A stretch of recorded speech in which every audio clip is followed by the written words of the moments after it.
Today, we have a very special bonus video for you guys. It's a collection of 4 claustrophobia-inducing diving stories. Now, these 4 stories, even if you've heard or seen them before, they have been completely re-edited. So it's like a brand new viewing experience for everybody. But before we get into those stories, if you're a fan of the strange, dark, and mysterious delivered in story format, then you've come to the right place because that's all we do, and we upload once a week. So if that's of interest to you, please offer to house sit for the like button while they're away on vacation, but instead of taking care of their house, simply burn it to the ground. Also, please subscribe to our channel and turn on all notifications so you don't miss any of our weekly uploads. Okay, let's get into today's stories.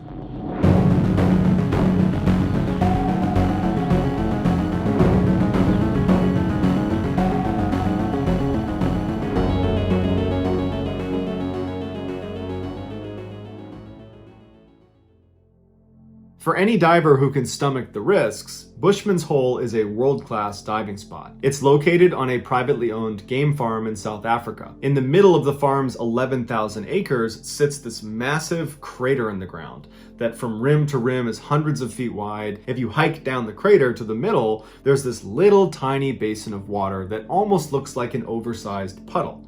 This is the entrance to Bushman's Hole. Once you step into this little puddle and push your way through the very claustrophobia-inducing entrance, you open up into the biggest freshwater cave in the world that goes down to nearly 900 feet. For the people that have been in there, they say it's unbelievable and it's like spacewalking. For young South African Dion Dreyer, the pull to go to Bushman and explore it was irresistible. Dion had always been a bit of an adrenaline junkie. By the time he was 17, he was racing cars and building motorcycles, and by the time he was 20, he had picked up a new activity, cave diving. Dion had logged about 200 dives before he was invited by a diving group to go to Bushman's Hole and explore it on Christmas break 1994. They were planning a descent to 492 feet, so about the halfway point of the cave, and they needed one more diver, and so Dion was thrilled to go. The dive was going great, but on the way up, as they were making their ascent, the diver ahead of Dion looked back at him, and Dion seemed fine. He gave the hand signal that everything was going great. He had his flashlight out, and then about 30 feet higher in the water, that same diver turned around to check on Dion, and Dion wasn't there anymore. And in fact, this guy saw his flashlight that was still attached to him basically wavering as it sunk farther and farther down Bushman's Hole. This diver immediately stops the group above him, and he turns around and starts swimming as fast as he can down to try to get to Dion. But Dion was sinking so quickly that this diver realized that it's a suicide mission if I try to go down there. I will either pass out or run out of air. And so deeply saddened, this group of divers had to turn around and leave Dion at the bottom of Bushman's Hole. Although the other divers didn't know for sure, they told Dion's parents that most likely he had suffered from a deep water blackout and then had drowned. When authorities were notified about what happened to Dion, they sent a robot down to the bottom of Bushman's Hole to just locate his body before they sent a person down there. But they never could find his body. They could only ever find his helmet. Dion's parents are devastated. They're never going to see their son again.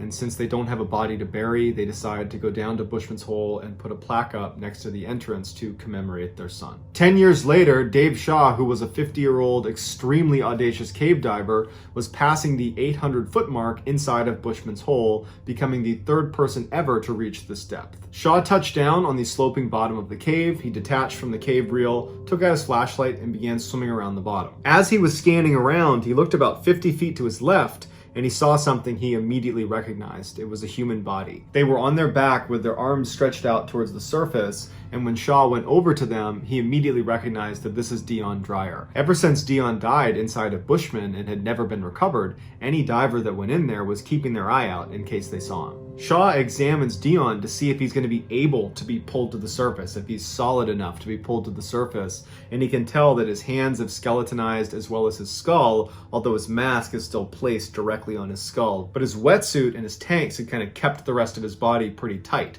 which gave him some mass, which meant he'd be able to move him. But as soon as Shaw tried to move him, he couldn't get him to budge because his tanks were caught on something. And so Shaw stayed there for a minute trying to get him free, but he couldn't do it. And that's when Shaw started to think, okay, this is getting irresponsible. I'm gonna die down here too if I don't start making my ascent soon. So he ended up tying a line to Dion's body so he could be located again, and then Shaw began the very slow ascent back to the surface. On the way back up, Shaw felt an extreme sense of connection with Dion. He really felt bad for this kid, and all he wanted to do was get him back on land to give back to his family, to give them some closure. And so when he got on the surface, he immediately contacted authorities and said, I'm going to go back down and I'm going to get him. And Shaw also called Dion's parents and told them, I am going to retrieve your son. And his parents were apparently overjoyed. They couldn't believe they were going to get to see their son again. After lots and lots of planning, Shaw's recovery of Dion was scheduled for January 8th, 2005. The dive was going to take 12 hours, and it wasn't just going to be Dave doing the retrieval. It was going to be like a relay race. Dave would be the first one down, and a couple minutes after he entered the water, another diver would go in who would stop about 100 feet above Dave, and then a third diver would go in and stop 100 feet above the second diver, and so on and so forth. Dave would put the body bag over Dion and then carry his body up to the first guy, who would turn around, bring the body up to the next guy, and the next guy to the next guy until Dion was out of the water. At 6:13 in the morning, Shaw entered the water with a camera on his helmet to film the operation. Shortly after he submerged, Dion's parents walked down to the edge of the water to watch. They showed up intentionally late so as not to put added pressure on Shaw. Shaw dropped very quickly to the bottom of Bushman's Hole. He actually arrived about a minute and a half faster than he expected to. As soon as he got down, he shined his light and he found Dion's body. He went over to him, he got the body bag out, and he got to work. 13 minutes after Shaw had submerged, the diver who was slotted above him, that would be the first to receive Dion's body, began looking for signs that Shaw was done and was moving up towards him. But when he looked down, he saw Shaw's flashlight wasn't moving. This diver continued to watch the flashlight very intently to make sure his eyes weren't playing tricks on him. And after a couple of minutes and still no movement, this diver begins going deeper and deeper to try to get a better look at Shaw to see what's going on. And when he got a little bit closer, it became very clear that Shaw was not moving. This diver immediately goes into rescue mode and starts going straight down to get to Shaw to try to help him if he still can. And as he's moving down, he hears this fizzling sound and he looks at his wrist and he can tell that one of his gauges has broken. And this gauge was vital to the dive, and it meant he would not be able to get down there. And so with a heavy heart, he had to turn around and go back up. And because of the depth at which they were diving, he could not just go right to the surface and tell everybody what had happened. He needed to stop at various decompression stops along the way. But he had a slate, and on it he wrote in his grease pen, "Dave's not coming back." And he swam the slate up to the next diver who would have received Dion's body, but instead receives this slate. He takes the slate up to the next diver, to the next diver, to the next diver, all the way up to the surface. Don's okay. Dave's not coming Dave's back. not coming back. As soon as this message was read out loud to the group standing around Bushman's Hole, which included Dion's parents, there was 30 seconds of stunned silence. No one could believe this was happening. And then after the silence, Dion's parents are beside themselves. Not only are they not going to see their son probably ever again, but they feel like they are somehow responsible for Shaw's death. Eventually, by the end of the night, all of the other divers that were in the water that day successfully exited the cave and were just fine. As for Shaw, much like Dion, there really wasn't a good way to get him out, and so everyone came to terms with the reality that he was going to be down there with Dion probably forever. The news was so devastating that the team decided to leave all their equipment in place. Eventually, they did need to go down and collect their gear, so everybody goes down to the edge of Bushman's Hole, and before they begin retrieving all of the lines, they sang Amazing Grace in memoriam for the lost diver. Afterwards, they started pulling up the lines, and as they're doing that, they noticed all these bubbles coming up from the bottom of the cave. And they looked a little bit closer, and it was Shaw's body and Dion's body. Basically, Shaw had been attached to this line, and he had managed to free Dion before he had passed. And so when they pulled the line, both of them were freed and they floated to the surface. And so even though Shaw would die doing it, he was able to get Dion out of Bushman's Cave for his family. After the two bodies were taken out, they noticed that the camera on Dave's head was still intact, and it had filmed everything all the way through his final moments. And so they took the tape out and they watched it forward and backwards, slow-mo, frame by frame, and they analyzed it to the point where they understood what happened. When Shaw gets down to Dion, Dion's body that had previously been stuck, and that was the reason Shaw had not been able to free him the first time, somehow he's become unfree and he's now free floating. And Shaw is having a really hard time trying to control this free floating body. and his body is literally breaking apart in front of him. As Shaw is trying to wrangle his body, you can hear him start grunting, his breathing is getting elevated, and he's totally losing control of the situation, and the bottom of this cave is slanted, and it's all silty and muddy, and so in the camera you see all this mud and silt getting kicked around, and the visibility is very poor, and after it clears, you see Shaw has gotten completely tangled in some line that's also tangled on Dion. So basically Dion has become his anchor. At this point, Shaw shifts his focus to try to get the lines off of himself, and you can hear his breathing now is becoming much more desperate. It almost sounds like he's gulping for air, and probably at this point, although we don't know for sure, he's suffering from narcosis, which is a condition that divers will run into, where it's like you've drank a whole bunch of alcohol on an empty stomach. It's like you're totally drunk and you're confused, and it's clear that he's becoming a little bit disoriented. And instead of going away from Dion's body to try to go back up and save yourself, instead he turns and starts fumbling with Dion's midsection, and then he gets out a pair of scissors, but he doesn't use them, he just holds them. Finally, he turns away from Dion because it's clear you're not going to be able to get him out at this point, and with the scissors in hand that he never used, because again, he's probably suffering from narcosis and he's confused, he starts beginning to make his way over to the area where you can go back up, but he starts slowing down, his breathing becomes tragically desperate, and then it becomes silent, and then there's no more movement, and Dave Shaw is dead. 10 days after the bodies were recovered from Bushman's Hole, Dion's parents, although they are absolutely devastated about what happened to Shaw, and they feel very guilty, but at the same time, they're so excited because they get to go to the morgue and see their son again for the first time in 10 years. They don't care what state his body's in. Just the fact that he's actually here, that their actual son is going to be in front of them, was just overwhelming for them. And when they went in, they were really fixated on the fact that he had underwear on that they both recognized. Apparently they had bought him a set of jockey underwear and he was wearing jockey underwear. As strange as it is, it was like they got to bond with their child one more time.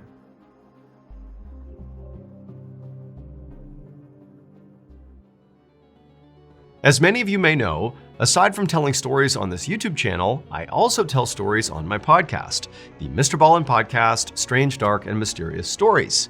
But that's not all. In addition to that podcast, under the Ballin Studios umbrella, there is a whole host of other podcasts that you can binge right now, and their content, all of them, fall into the Strange, Dark, and Mysterious category. For example, if you're into baffling and horrifying medical mysteries, well, you should go check out my other podcast called Mr. Ballin's Medical Mysteries. Or maybe you want to hear from some other voices within our studio, like Luke LaManna. Luke LaManna is a military veteran. He has a super iconic, really deep radio voice, and he has two shows. One is called Wartime Stories, where he basically looks at strange, dark, and mysterious wartime stories, and his other show is called Redacted, where he looks at information that used to be classified and he dives into it with his military expertise and experience, and he basically shows you the lies and secrets and half-truths that the most powerful institutions in the world have been keeping from us. We also have shows that are just plain creepy and unsettling, like Bedtime Stories, hosted by Richard Weil, where he dives into the supernatural and cryptids and mysterious deaths. I mean, basically his whole kind of niche is things that keep you up at night. And then two other shows that fall into that sort of unsettling, creepy vibe are Late Nights with Nexpo, hosted by the famous YouTuber Nexpo, where he dives into true, crazy, scary stories. And then we also have another show called Run Fool, hosted by Rodney Barnes. And Rodney is like an icon in the horror genre at large.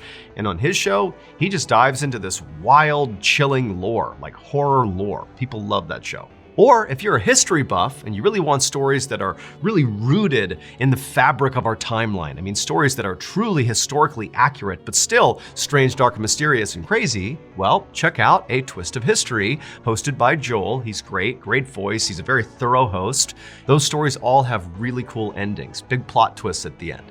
So if you're a fan of the strange, dark, and mysterious, go check out these shows.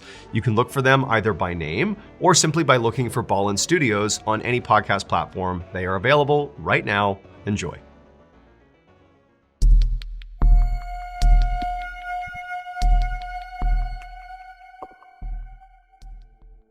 At 4 a.m. on February 25th, 2022, a 36-year-old father of three named Christopher Boudram woke up inside of his modest home in Pointe-à-Pierre, which is a city on the Caribbean island of Trinidad and Tobago.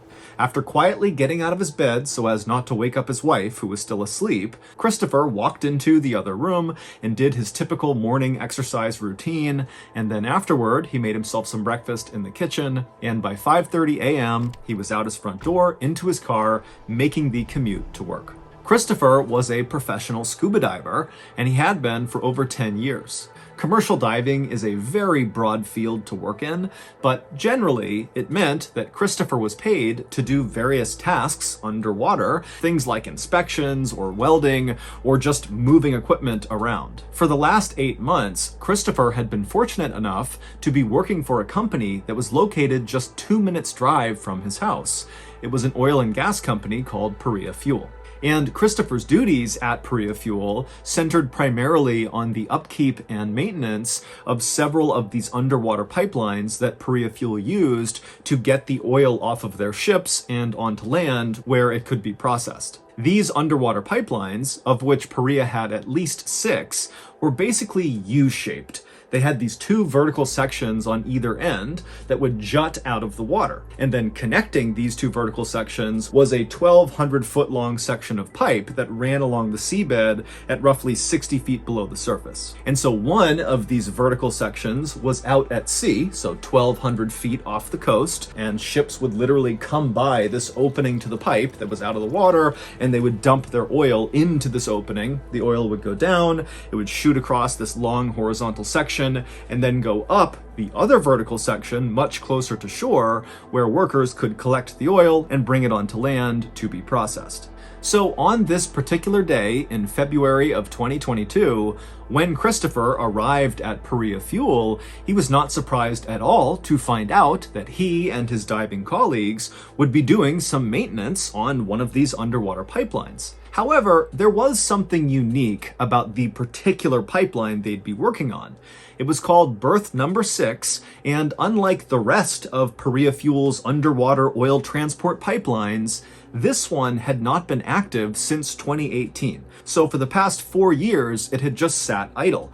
Now, this was on purpose. For whatever reason, the company had decided not to use Berth number 6, and so they put it into a sort of storage mode, where the vertical section of Berth number 6 that was out at sea was untouched. It was still just poking out of the water, no changes. However, the other vertical section of berth number 6 that was closest to shore was first plugged up, like imagine putting a cork inside of a wine bottle. That's basically what they did to this vertical section, except they used this huge inflatable cork. Imagine like a huge pool toy. They basically jammed it inside of the vertical section, and then they inflated it so much that it was completely airtight inside of this pipe. And then once it was all plugged up, they submerged this section of the vertical pipe underwater, maybe 5 or 10 feet below the surface, to kind of keep it out of the way of all the ships that would be moving around close to shore. And then also what they did is they put something called a habitat on top of the opening of this now submerged vertical section of berth number 6. To understand it, you got to picture something else. Okay, so imagine you're in the bathtub and you have a bucket, and you flip it upside down above the surface, so there's nothing inside of the bucket, and you just take the bucket and push it straight down into the water. No matter how deep you push that bucket, as long as you don't rotate it to one side or the other and you just keep it steady, that air pocket inside of the bucket will remain. You can literally reach your hand under the bucket underwater and it will be dry. And so basically that's what this habitat was. Perea Fuel took a huge bucket, if you will, and they lowered it straight into the water and pressed it down and anchored it right above the opening to this submerged vertical section. So there was a permanent air pocket over the opening to this pipe. And the reason for this is because if they needed to do work on this pipe, like for example, today they wanted Christopher and his colleagues to make this pipe active again, which meant doing work on it, the divers could swim down, get inside of this habitat, stand on the little metal platform they put in there, and then they could take off all of their cumbersome diving equipment and just work on the pipe while breathing air. It was really kind of a luxury. And so after Christopher and the 4 other divers he be with that day got their instructions, to get berth number 6 active again, they began getting all their gear together and going over who would be responsible for what once they got down to the habitat. And then once they were all ready, they made their way out to the boat. The 4 other divers that Christopher would be working with that day were men he had worked with many times before and men he would consider his friends.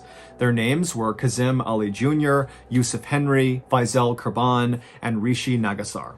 Once their boat had moved just off the coast and had stopped kind of roughly over the area where below the surface was this submerged berth number 6 vertical pipe and the habitat, the divers hopped off the boat and they swam straight down. They went up and under the side of this habitat wall and they entered into this breathable airspace right around the entrance to this pipe. And so they climbed up onto the platform, they took off all of their gear, and then once they were just in their wetsuits, they got to work.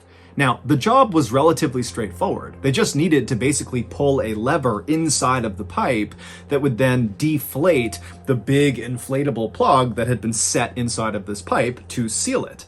However, when one of the divers reached down and began to pull on the lever, it was jammed, and so they needed a wrench to kind of free the lever. And so Kazim volunteered to go back to the surface and get a wrench because no one had one inside of the habitat.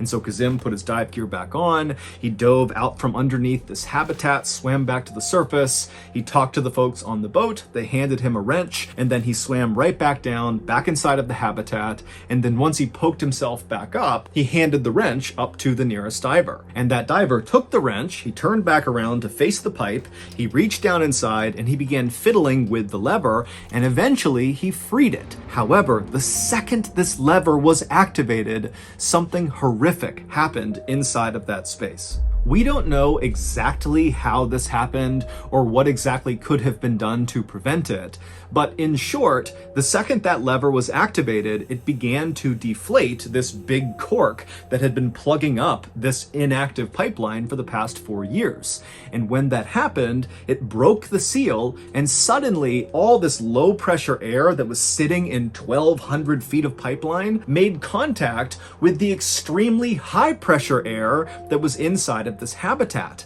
And air likes to go from high pressure to low pressure.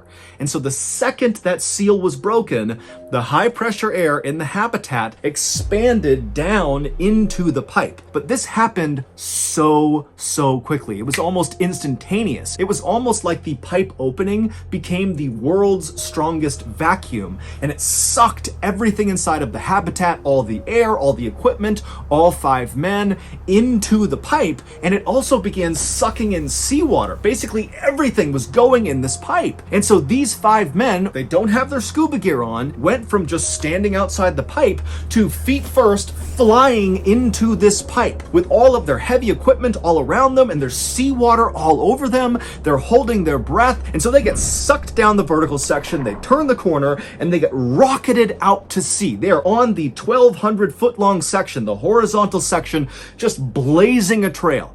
Now think about this. All 5 of these guys have no idea what's happened. They're on a breath hold. They are shooting down a pipe. They can't see anything. The space inside of this pipe is so narrow. It's 2.5 feet across. And so they're getting compressed. Their shoulders can barely fit inside of this pipe. And so you gotta figure that all of them are expecting to die. But eventually the pressure in this pipe did equalize, at which point this vacuum phenomenon stopped up at the habitat, and actually the habitat kind of refilled with air. And when that happened, all the seawater that was getting pulled into this pipe also stopped. So no more air, no more seawater is going into this pipe. It's kind of like whatever went into the pipe, that's what's down there. And when this equalization happened, these men, who by this point are on a several minute long breath hold, they eventually begin to slow down and come to a stop. And by some miracle, they came to stop in a section of this horizontal pipe that was not totally flat to the seabed. It was slightly elevated, which meant there was a small air pocket where they stopped. And so they come to a stop and they just start gasping for air, and then they begin yelling out to each other, and they realize all 5 of them are alive and they're all kind of roughly grouped together in this air pocket. And we know this because one of their cameras on their bodies was rolling when they were pulled into the pipe. And so we can't see anything because it's pitch black inside of this pipe, but we can hear them talking to each other once everything stops. And so over the course of this kind of chaotic initial volley of communication up and down the pipe, where again, these guys are on their backs, they can't move at all. They're completely kind of trapped in position. And even though they're in an air pocket, there is water kind of close to their face. And so they have this little area to breathe in. They're panicking, they're screaming at each other. But in this volley, they're able to figure out that Christopher was the closest to the way they had come into the pipe, meaning his head was closest to the vertical section closest to shore, and all 4 other men were right below him. And so Christopher knew if they were going to get out, their best chance was to backtrack, head towards the way they came in, which meant Christopher would have to lead them. And so Christopher kind of found it within himself. Again, we can hear him on audio, and he told the others to calm down and link their feet onto the person below them's shoulders. And so to do that, the only way these guys could move in this tight little pipe is just by pushing with their heels. And so painfully, slowly, these guys were very badly battered at this point. I mean, they came flying in here surrounded by all their heavy equipment crashing into them. Guys had broken bones. They were really badly beat up, but they finally make their way until they're all linked, feet under each other's shoulders. And then Christopher, in the lead, began kind of going in reverse, inching their way up the pipe back towards the way they came in. Now, the reason they felt strongly that they needed to act right away and not wait for rescue is because they didn't really understand how this had even happened. They didn't know if at any moment more water was going to pour into this pipe. They also understood that there was limited air, and at some point they would suffocate. And so with that in mind, they begin this journey. And right away, Christopher reaches the first flooded section of the pipe. Now, you have to understand, they have no idea how long this flooded section of pipe is. And so once you start moving into this flooded section behind you, once you go underwater, you're either going to find another air pocket at some point, or you're going to drown. And so it would turn out that only Christopher and the guy right below him, Faisal, were willing and physically able to attempt this potential suicide mission. And so the others, they began panicking. The others who were not going to go, and they're screaming out for Christopher and Faisal not to leave them. You can hear it on audio. But Christopher and Faisal, they felt strongly that somebody has to go to the surface and get help. And so Christopher and Faisal, linked together, begin inching into this flooded section of pipe. Pitch black. They have no idea what's going to happen. They're slowly going under the water, and they just begin inching their way on a breath hold. And by some miracle, this first flooded section they entered into was not very long. And so both Christopher and Faisal were able to barely, coughing and gagging, get out the other side into yet another air pocket. And by an even bigger miracle, in that new air pocket, Christopher, above him, he managed to get one hand above his head, he felt scuba tanks, 2 of them. And he was able to take one of them and somehow force it past the side of his body down to Faisal. And so both men suddenly had an air tank. Now they had to kind of awkwardly pin the tank above their head. These tanks are not light if you've not scuba dived. It's like pushing a pretty heavy weight. And they had the regulator, so the mouthpiece that actually gives you the air in their mouths, but they couldn't really hold the mouthpiece in place. It was this very awkward thing they were going to do, but this meant they could now enter much longer flooded sections of pipe and potentially make it out the other side. And so with their air tanks on top of their heads and their mouthpieces in their mouth, gripping down as hard as they can with their teeth, they continued to inch along with their heels, and they entered into more and more of these flooded sections of pipe. As they're doing this, they know they have a scuba tank, but they have no idea how much air is in these tanks. They can't see the gauge. And so it's kind of the same thing as going in on a breath hold. You don't know when you're going to run out of air because you don't know how long these flooded sections are. So you can only imagine how terrifying this must have been. But they kept on going, and finally, after hours of this, that Christopher and Faisal are going through these terrifying stretches of, hoping they can hold on to that mouthpiece and hoping they got enough air. They'd get through these flooded sections, hit the next air pocket. After hours of doing that, They reach this air pocket where Faisal starts to kind of lose it. And he starts yelling to Christopher in the total dark to stop, but he didn't have a reason, and Christopher could kind of sense that, Faisal is starting to lose it and we're running out of time here. And Christopher, he can hear the other divers that they had left behind in the beginning screaming out all the way back down the pipe. And so Christopher, he stayed composed and he tried to get Faisal to calm down and come with him. But when it was clear he wasn't going to, he told Faisal that, hey, I'm going to keep going alone then. I'm going to get us help and I'll be back for you. And so Faisal, he was still panicking and he yelled at Christopher not to go any further. But Christopher knew he had to go. And so with the sound of his friends screaming out for him to stop, Christopher again cinched down with his teeth on the mouthpiece, continued to push this air tank above his head, and he inched his way closer and closer to the entrance of this pipe. And after reaching a very long underwater section where he knows he's running out of air, his tank hit the kink in the pipe where it went vertical again, which meant right above him was the exit. The habitat is right up there. And so Christopher was able to kind of turn and swim up this vertical section until he popped up. And it was again another air pocket, except the water level in this vertical section was not close enough to the exit of the pipe to actually pull himself out. It was like Christopher was stuck at the bottom of a well, like there's nothing he can do. But luckily there was a chain that was dangling down in arm's reach. And so Christopher grabbed the chain and just had to wait, having no idea if anybody was coming to get them. But eventually 2 rescue divers did get into the habitat and they reached down and they pulled Christopher out of the pipe and they saved him. And when they brought him up to the surface, Christopher saw that Perea Fuel had their emergency response team on site. The Trinidad and Tobago Coast Guard was there, and it's clear they're getting ready to do some sort of rescue operation. And so Christopher, who's totally traumatized, he's badly hurt, he still ran up to authorities and told them, all 4 of my colleagues are still alive. I heard them banging in the pipes. I know they're in air pockets. You gotta go back down. You gotta save them. But ultimately, the authorities decided it was not safe to send rescuers down into this pipe. And so when Christopher found out they were not going to try to rescue his friends who are literally banging the pipe, he can hear them, he tried to jump back in the water to do it himself. And they stopped him. And then Christopher was rushed to the hospital where once he was admitted to the intensive care unit, he tried to check himself out to go back to the water to save his friends. But again, Christopher was stopped. For 2 whole days after Christopher was rescued from this pipe, his colleagues, the 4 other divers, remained trapped in the most claustrophobic, horrible situation imaginable, and they continued to bang on the pipe and make noises that could be heard on the surface, but nobody did anything.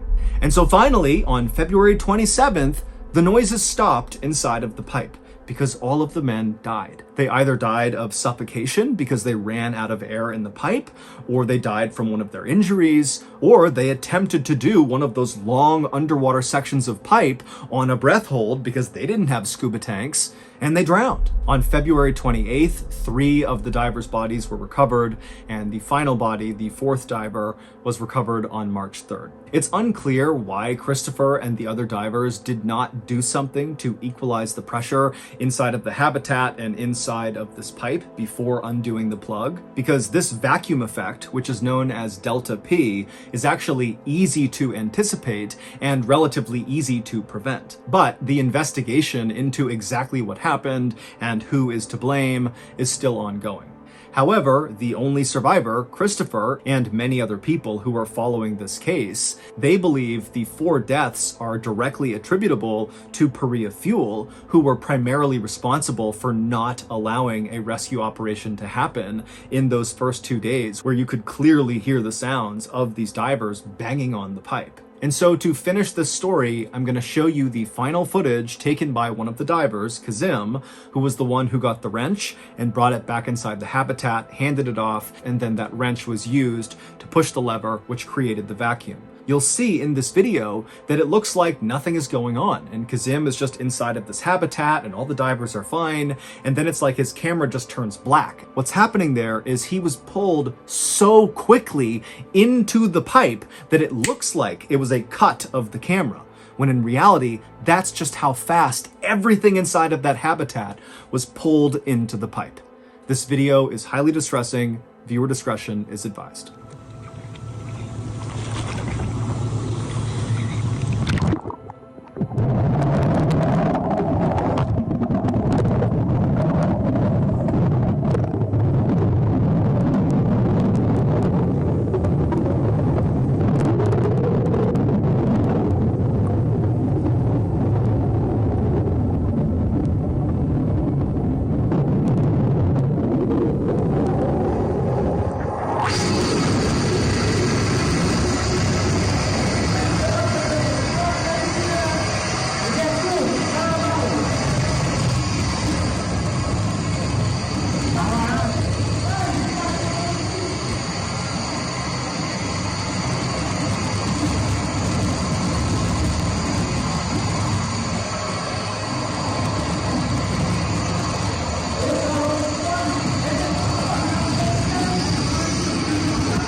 Situated an hour's drive from Johannesburg in South Africa lies Sterkfontein Cave.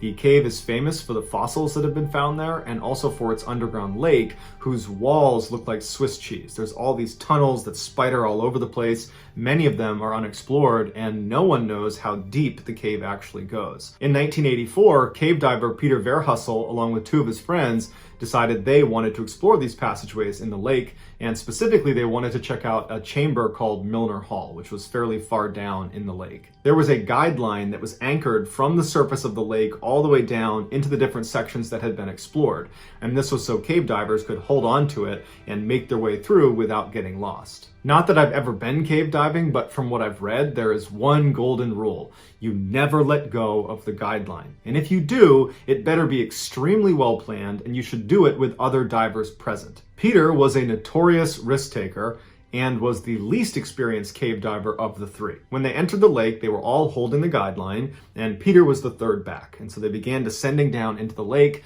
and at some point, Peter's curiosity got the better of him, and he left the line to go look at the wall where there was, something he wanted to look at.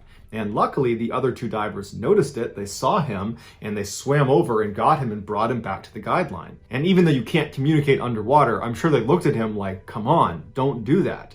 And they kept going down, and then once again, Peter's curiosity gets the better of him. He leaves the guideline and goes over and checks something else out. The other two divers notice again, they turn around, they grab him, and they pull him back. And now they're looking at him like, you can't do this, no more. And so Peter's body language indicated that he got it, and he was back on the guideline, he's not gonna do it again. And they continue down, and they're getting closer to Milner Hall when the first two turn around to check on Peter, and he's gone. And now previously, when they found him those other two times when he left the guideline, he was just over right against the wall, and he was easy to spot. But this time he wasn't. They're looking around with their lights, and he's nowhere to be found. And they're not prepared to go leave into one of these tunnels to go looking for him because there was so many. It was like Swiss cheese down there with all these different tunnels he could have gone into, and they didn't know which one he went in. And so after kind of waiting and looking around for a couple of minutes, thinking maybe he'll come back, they were running out of air and they had to go to the surface. So the two men surface, they call the police, they explain what happened. Rescue divers are sent to the cave to go looking for Peter, but by the time they even got there, it had been several hours. It takes a while to mount this type of search, and Peter only had one tank of air. And so if he hasn't surfaced by now, the thought is he's drowned at this point. But the rescue divers go into the lake, they head down to the area where Peter was last seen, and they look around and they can't find him, and they surface pretty quickly, and they say, look, we're just not prepared to look through all these different tunnels he could have gone in just to find his body. Because at this point, there's no way he's alive. He's been down here for hours, he doesn't have enough air, and one of the rescue divers is gonna get trapped in one of these tunnels, and we don't want to lose anyone, so we're terminating the search. Peter's friends are devastated, and they say, hey, can you let us go down and look for Peter's body for his family? And the police said, no, we're banning diving in this cave. 6 weeks after Peter went missing inside of this lake, a group of dry cavers were doing some work in a chamber that was right next to this underground lake. And they were chiseling this wall when all of a sudden the wall kind of collapsed, revealing another chamber on the other side of this wall. They took their flashlight out and they looked inside, and it looked like a tunnel that kind of weaved around the corner. And they shined their light on the ground, and it looked like there were some muddy or sandy footprints that were left as if someone had been walking right there. The cavers were initially terrified, the idea that there's anything living behind the walls inside of a cave. But they stepped over and they walked around the corner, and it revealed this huge air pocket that clearly was connected to the underground lake, because there was water right in the middle of this air pocket, and there was no other way in besides, this wall that's collapsed. And in the middle of the water, there was this island. It was like this sandy, muddy, rocky island right in the middle of this air pocket. And laying on the island was Peter. In a stroke of luck, after Peter went missing from his dive, he had discovered this air pocket, and he had surfaced and climbed onto this island. He knew he didn't have enough air in his air tank to get to the surface again, and so he figured, okay, I'll just sit on this island. There seems to be enough air in here for me. I'll wait until my dive buddies invariably go get help and come down here and rescue me. He sat inside of that air pocket for 3 weeks waiting for a rescue that never arrived. Before he ultimately died of starvation, he wrote a message in the sand to his mother and to his wife, telling them that he loved them. To this day, diving is still prohibited inside of Sterkfontein Cave.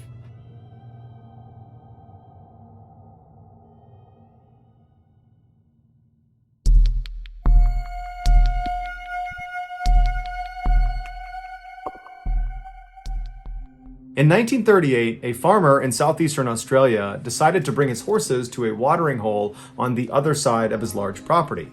As he was leading the horses across this big, wide open field, one of his horses suddenly just collapsed to the ground. The farmer ran over to see what was going on, but as soon as he got over to it, the horse had stood back up again and seemed totally unhurt. The farmer was puzzled because he had no idea why the horse fell in the first place, and so he looked down to see if maybe it tripped on something, and he saw on the ground right beneath the horse was this small hole. And so he moved his horse out of the way, and then when he came back to look at this thing, he saw it was only maybe a foot across, but when he peered down into it, he saw it was very deep. And so he got down on his hands and knees to get a closer look, and when his eyes adjusted, he could not believe what he was seeing. 10 or 15 feet below the surface was this huge pool of clear water. The horse had just stepped into the roof of an underground cave. And so the farmer was really excited to see how big this cave was, and so he grabbed all his horses and he brought them back to the stable, and he got this long measuring rope with a weight at the end of it. So he runs back out to the hole, he puts the weight into the hole,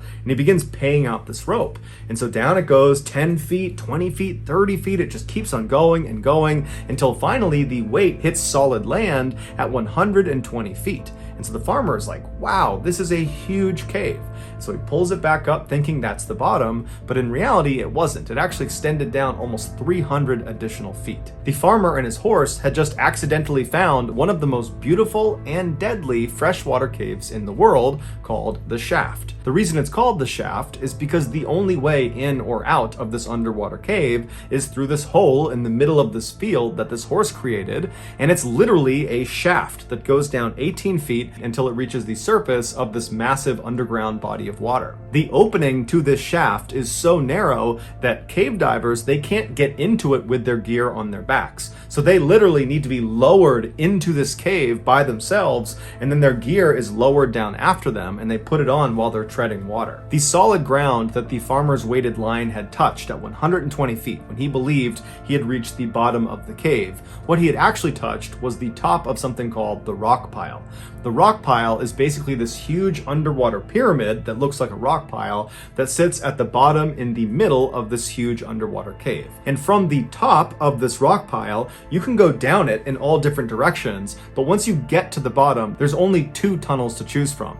There's one that goes west, basically down at an angle, that dead ends at 260 feet. And then on the other side of this underwater pyramid is the eastern tunnel, and that's much more treacherous. It goes down at a more steep angle to 400 feet. The few elite divers that have explored the deepest recesses of this cave say there are 3 distinct stages to it. Stage 1 is from the surface down to 120 feet, the top of the rock pile. During this stage, the diver swims unobstructed in beautiful clear water with sunlight poking through the hole. It's a very easy section of the cave. And there's a safety line that's anchored from the surface straight down to the top of the rock pile. So you have something to hold on to as you go down and back up. Stage 2 is where things get a bit dicey. Stage 2 begins at the top of the rock pile and extends down all the way to the bottom of the westerly tunnel at 260 feet where it dead ends, or down to the 200-foot mark of the easterly tunnel where you come to something called the drop-off ledge. And it's quite literally a ledge in the middle of this tunnel where beyond it there's a fairly steep drop-off, and it leads down to an area that's so treacherous it's got its own stage. Starting with stage 2 and then with stage 3, there is no safety line to guide you in the direction you need to go. So you're on your own as soon as you reach the top of the rock pile. And so you make your way down any direction you want down the rock pile until you reach either of these tunnels, and as soon as you go into them, you immediately start to lose visibility because the sunlight cannot penetrate all the way into these tunnels.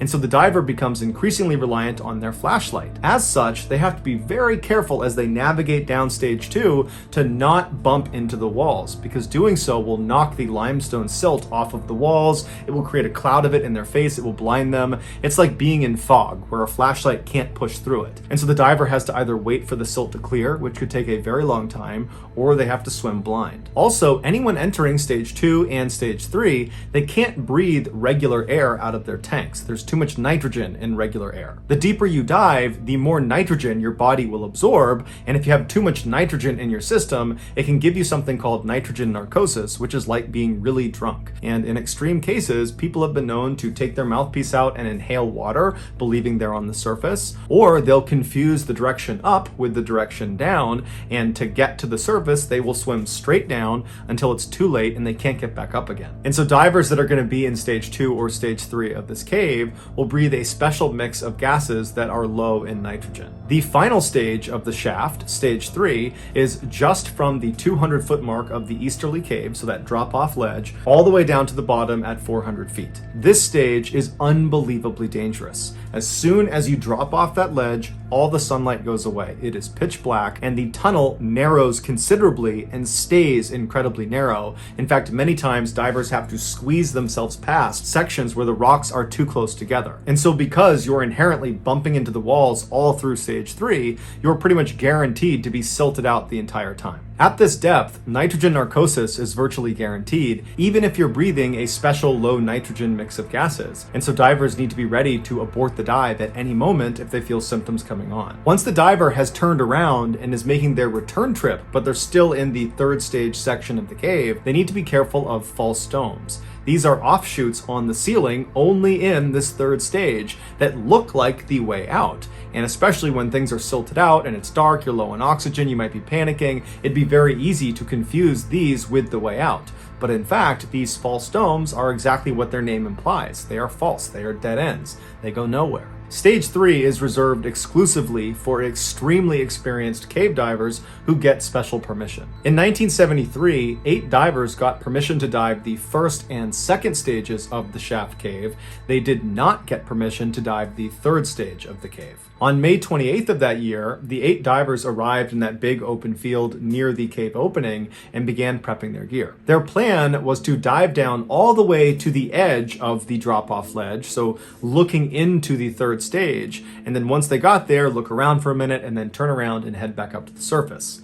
These 8 divers were experienced divers, but their experience was all in open water environments. None of them had dove in a cave. And so they were confident divers, but they were a little bit naive. They believed the dive down to the edge of the 3rd stage was going to be fairly routine and would just be simple and fun. But before any of them had even gotten into the water, they had already made a critical mistake. Instead of jamming their bottle with the special low nitrogen mixed gas that they would need since they were going into stage 2, and so that's a requirement, instead of doing that, they just jammed their bottles with regular air. So they were basically guaranteeing that they would get nitrogen narcosis. But once they had all their gear prepped, they made their way over to the entrance to the shaft, and one by one they were lowered down into the water and their gear would follow. And then once all of them were all jocked up, they grabbed the safety line and they began their descent. It only took about 2 minutes to get down to the top of the rock pile, and there they spent about 5 minutes taking pictures of each other before heading down the eastern tunnel. 3 of the divers were siblings, Glenn, Stephen, and Christine, who were 25, 22, and 19 respectively. And Glenn remembers after they made their way all the way down the eastern tunnel and they reached the drop-off ledge, he remembers seeing his sister, his brother, and all the other divers. Everyone seemed just fine. Everyone's just looking over this ledge. They're taking turns, kind of peering down into this black abyss that is stage 3. And then after 5 minutes or so, Glenn looked at his gauge and he saw his air was getting fairly low. Not emergency situation, but it was time to leave, and everybody else had the same amount of air as he did, and so everybody else was running low on air. And so Glenn was about to grab his sister, who was several feet right in front of him. She was still looking over the ledge down into stage 3, but when he reached out to grab her, she and all the other divers just suddenly jumped forward and dove straight down into the abyss out of sight. They dove into the stage 3 section. This was not something that Glenn was tracking anybody doing. This was not something anyone said they were going to do. This was not part of the dive. This was very dangerous and they weren't allowed to go down there. And so Glenn immediately swam down after them to try to grab his sister and stop her, or grab his brother, or grab any of them. But as soon as he went over that ledge, he saw it was totally pitch black and it was completely silted out from all these divers suddenly launching over the edge. And so Glenn knows he's not going to find them in the silt. It's also very dangerous for him alone to just dive down there. And so he figures, you know what, I'm sure they're fine. They probably planned this out and they're just going to go down a little ways and they'll come back up again. And so I'll just go to the rock pile and wait for them. And so Glenn turns around and he goes up back over the drop-off ledge. He makes his way to the rock pile and he just sits there facing the eastern tunnel, waiting for his brother, his sister, and the other divers to come back out again. But they don't. And finally, his air gauge gets so low that he literally has to go to the surface. And he's thinking to himself, if my air is this low, what are they doing down there? 24-year-old Larry Reynolds was one of the divers that went with Glenn's sister and brother and the other 2 divers into this forbidden 3rd stage section of the cave. Although he doesn't say this, it sounded like he and the others just wanted to go a little ways into this off-limits section, check it out, and then turn around and go back to the surface. And so Larry would say, as soon as they went over the ledge and they're in this 3rd stage, it went completely pitch black and the tunnel immediately constricted dramatically. And so as they're going down this very tight and pitch black tunnel, they reach a section that's so tight, they're down on their stomachs, literally pulling themselves through. And so after a few minutes of the group forcing themselves into this unbelievably dangerous place, it's like they all collectively realized, this is a terrible idea, we need to turn back. And so as they all began turning around, they realized their return trip just back up to the drop-off ledge, which was only maybe 25 feet, was completely silted out. And so Larry is in the back of this return trip line, and right in front of him is Christine. And so as soon as they all make their way into the silt, the only thing Larry can see with his flashlight is Christine's fins. And so he's staying right up on her and keeping his light on that fin to make sure he's going in the right direction. And so after only a few moments, Christine's fins just suddenly disappear. And so Larry's thinking, I don't know where she went, but I don't have enough time. I have almost no air. And so he just keeps on swimming, believing he's going the right way. And sure enough, he clears out of the silt and he goes up and back over the drop-off ledge, and he shines his light back up the eastern tunnel, back up towards the rock pile, expecting to see Christine and the other divers he was just with. But he's looking and there's no one there. There's no silt, it's totally clear, and there's not one diver in front of him. And so he looks at his gauge again, and he's got a little bit of air, enough to maybe go down and make sure nobody is still down there. Because he's thinking, I don't think it's possible they could have swam all the way through this tunnel in this space of time. So he turns around, he goes back over the drop-off ledge, back into the silt, and as he's moving very slowly and cautiously, up ahead he sees flashlights moving around on the ceiling of the tunnel. And so he moves down towards this flashing light, and he realizes the light is coming from inside of a false dome right above him. And so he looks up, and he saw there was Christine and another man named Roberts, who was 28, frantically swimming around, shining their lights, looking for the way out, not realizing they're in this dead end. And so Larry was about to shine his light to get their attention when Larry's flashlight went out. And so now Larry is in complete darkness. He is completely silted out. He doesn't even know how much air he has left because he can't shine the light on it. And so he's starting to panic. He starts banging on his flashlight, and finally the light comes back on. And when it does, he shines it straight up again to try to shine it towards Christine and Roberts, but he had drifted farther down the tunnel. And so by the time he shined his light, he wasn't underneath the false dome. But when he shined his light in the other direction, he saw he was at the very far end of where the group had gone. And so farther down into stage 3 was clear. There was no silt. And so he shined his light down into the stage 3 tunnel. And way down the tunnel, barely visible, he sees there is one diver with his flashlight out swimming the wrong direction down into oblivion. His name was John, he was 20 years old, and he almost certainly had nitrogen narcosis. Larry knew he could not save him, and so Larry turned around and went back into the silt, back up in the direction of the rock pile, touching the ceiling, looking for that entrance into the false dome to try to help Christine and Roberts. But he's not finding it, and he's looking at his air gauge, and it's getting critically low, and he knows if he doesn't go soon, he's gonna die.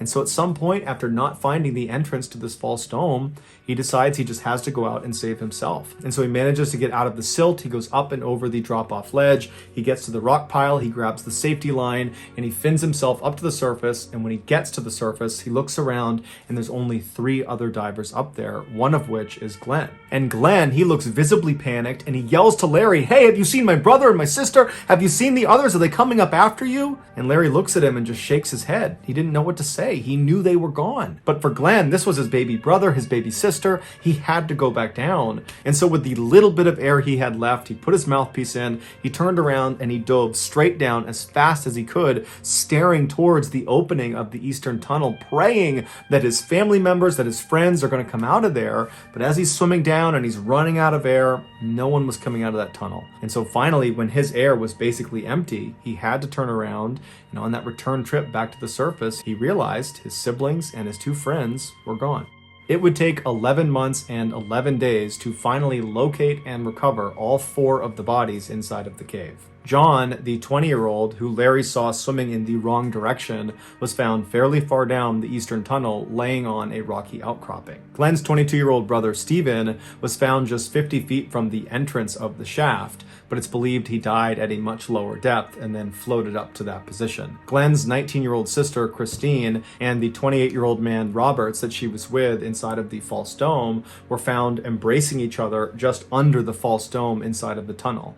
Investigators believe when they were in there, they couldn't find the exit and then realized that they had so little air that even if they found the exit, they would not get out in time. And so knowing they were just minutes away from death, they abandoned looking for the exit and instead just embraced each other while they died. And then afterwards, they floated down and out of the false dome. After this tragedy, the shaft was permanently closed to all divers, but years later, they would reopen it.